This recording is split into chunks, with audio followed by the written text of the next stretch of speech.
Welcome to MOS 2025. My name is Drew Campos. I'm a professional fingerboarder in Asia. Third year namin dito sa Taguig, pero ito yung 11th year ng event sa Pilipinas. Pinopromote natin to para mabigyang kalidad ang kultura ng fingerboarding sa Pilipinas. As usual, nakakapagod mag-organize kasi sobrang daming artists. Pero masaya kasi parang reunion to ng mga tropa na nag-graffiti sa mga foreigner na bisita.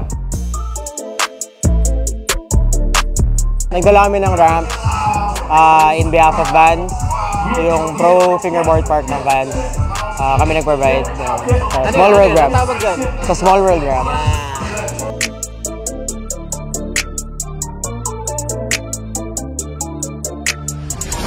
So yung arts, yung sports, di ba? Nakikita mo kabutihan ng Diyos doon, creativity ng Diyos. So we're so happy na hindi lang local artists. We want to promote sa city of Taguig that yung joy and happiness comes from different sources, di ba? And there's something for everyone in the family.